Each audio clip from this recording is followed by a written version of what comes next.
Le poison de l'impuissance apprise. Bonjour, je m'appelle François Fortin, je suis coach, thérapeute psychocorporel et aujourd'hui je vais te parler un petit peu du cerveau et pourquoi c'est important de contrôler, de reprendre, de prendre le contrôle de son cerveau. Et si tu me suis, tu dois déjà savoir que le cerveau est câblé pour une seule chose.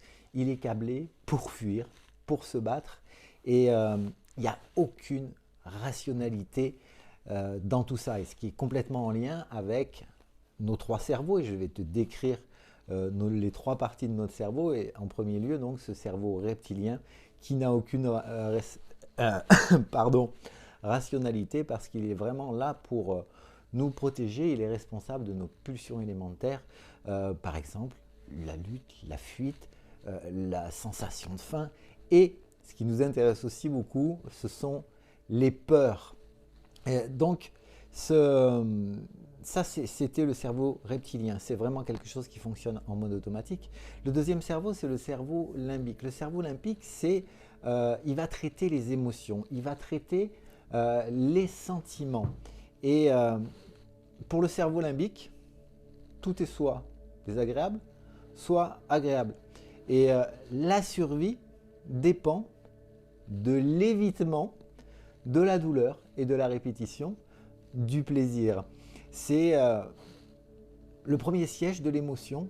C'est vraiment quelque chose qui nous intéresse justement quand il y a à changer les comportements, de l'attention, des souvenirs affectifs. Il se comporte en juge vis-à-vis du cerveau néocortex. Et je vais y revenir plus bas sur ce cerveau néocortex.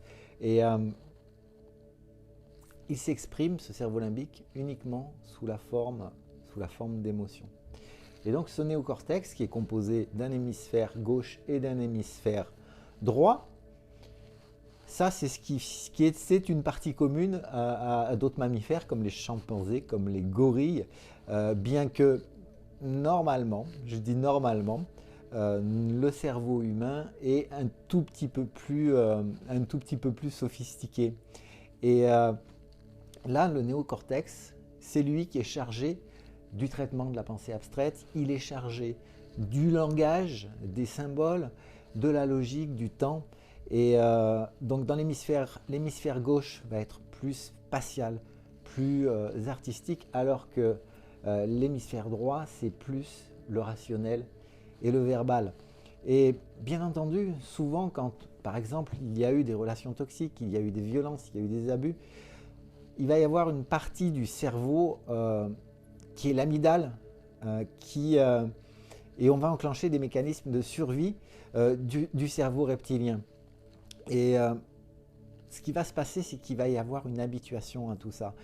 Parce que face à une expérience, face à des expériences, il peut y avoir des réactions qui vont être instinctives, disproportionnées, impulsives.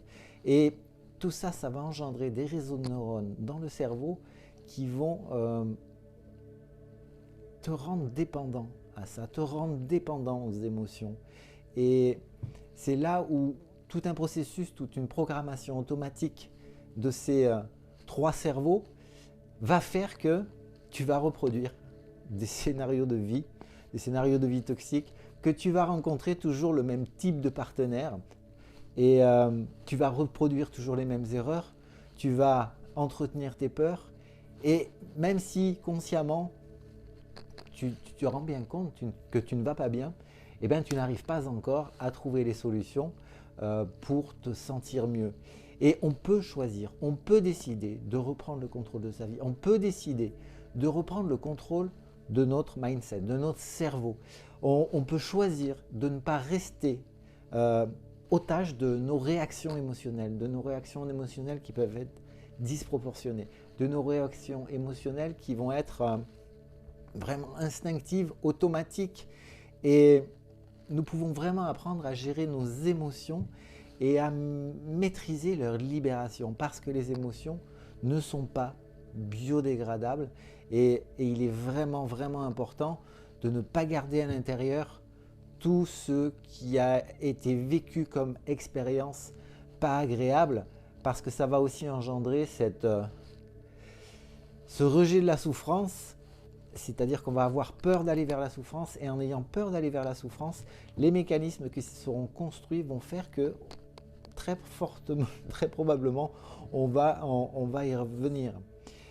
Alors si dans ta vie, tu ressens de l'impuissance, si dans ta vie, tu te sens pris en otage de situations, d'émotions, de circonstances, si tu te sens vulnérable, et tout ça, ça va être des expériences du passé, peut-être des croyances, c'est-à-dire que tu vas avoir la preuve que, par exemple, je n'ai pas le choix, je m'en veux, je suis nul, encore une journée pourrie par exemple, où je vais encore échouer, je ne peux pas réussir. Et tout ça, bien entendu, ces phrases-là qui vont entretenir verbalement et au niveau inconscient, ça va entretenir un système qui va perdurer tant que tu ne vas pas décider de reprendre la main dessus. Et tout ça, en fait, toutes ces phrases, c'est une forme de création mentale par rapport à tes expériences passées. Et bien entendu, consciemment, tu ne pourras jamais changer les choses si tu ne réalises pas un travail là-dessus. Et c'est vrai que j'observe dans certains processus, je l'ai observé aussi dans le travail que je réalise avec mes élèves, que bien entendu, il est possible de définir des objectifs. Bien entendu, je peux avoir l'objectif d'avoir un compagnon, une compagne, d'avoir un meilleur travail, de se sentir mieux, etc., etc. Mais, à un moment donné, par rapport à ces phrases que j'ai dit un peu avant, bien entendu, tout ça, il y a des preuves, il y a des étiquettes, il y a tout un tas de références internes qui font qu'il est important d'aller nettoyer ça. Si tu as vécu des abus, si tu as vécu des choses qui ne sont vraiment pas agréables, tout ça, ça t'a laissé des empreintes au niveau inconscient et engendré un processus automatique au travers de ces trois cerveaux, le cerveau reptilien, le cerveau limbique et le néocortex. Et bien entendu, c'est là, c'est pas sur la partie consciente qu'il faut bouger des choses, même si c'est le conscient qui est le saboteur, parce que ça reste le conscient et ça reste toi dans ce que tu entends, dans ce que tu dis, dans ce que tu ressens, qui peut décider de changer les choses, personne d'autre. Simplement la reprogrammation au niveau inconscient, comme je le pratique avec la technique de pacification émotionnelle. Et regarde, abonne-toi aux prochaines vidéos parce que je vais vraiment faire, la prochaine vidéo va être une vidéo sur la technique de pacification émotionnelle. Qu'est-ce qu'on peut faire avec, qu'est-ce qu'on va changer, comment on va se sentir quand on va utiliser ça, comment ça se passe. Et parce que vraiment la TPE, c'est réellement travailler au niveau inconscient pour lâcher les expériences passées, reprogrammer justement par rapport aux perceptions que tu ressens sur certaines expériences de ton passé, reprogrammer ton cerveau pour reprendre vraiment le contrôle de ta vie et là travailler sur des objectifs qui seront les tiens, qui vont correspondre à ton identité profonde, à tes besoins, à tes envies. Et tout ça, c'est vraiment un travail qui est indispensable. Il y a quelques jours, je regardais une vidéo justement d'un coach qui parlait de, et ça je ferai aussi une vidéo, encore une parce que j'en ai déjà fait, mais différemment, sur les objectifs SMART. C'est bien gentil tout ça, c'est très gentil, c'est très efficace aussi, c'est vraiment très efficace. Simplement à un moment donné pour aller vers ton futur, il est important d'aller nettoyer tes expériences passées, tes expériences qui ne sont pas agréables et mettre aussi un lien avec des expériences qui sont émotionnellement positives, émotionnellement très fortes, parce que les émotions soient très fortes d'une manière positive ou négative, tout ça engendre un système neurologique, un système et des connexions neuronales et des chemins de neurones qui font que tu es habitué à ça. Et que si tu n'as pas ta dose, si tu n'as pas ton shoot émotionnel, tu vas trouver qu'il te manque quelque chose. Tu vas te sentir dépendant. Et c'est vraiment, vraiment très intéressant parce que ça se travaille, ça peut changer très rapidement. Il est important de prendre les expériences les unes après les autres, les expériences qui ne sont pas agréables et les dézinguer, les désactiver les unes après les autres pour vraiment se sentir mieux. Voilà, j'ai voulu faire une petite vidéo sur le cerveau, sur Voilà, donc mets-moi un petit pouce si tu as aimé. Si tu n'as pas aimé, tu mets un pouce dans l'autre sens aussi. Mets des commentaires juste dessous. Si tu as réellement besoin de reprendre le contrôle de ta vie et que si aujourd'hui tu as des peurs, si tu as des phobies, si réellement tu as des croyances ou si dans les phrases que j'ai dit tout à l'heure, je suis nul, je vais encore échouer, je ne peux pas y arriver, contacte-moi, je vais t'aider à nettoyer ça parce que tout ça, c'est que tu as les preuves de ce que tu avances. Tu as forcément raison dans ce que tu dis parce que c'est une croyance. Simplement, elle est liée à des expériences.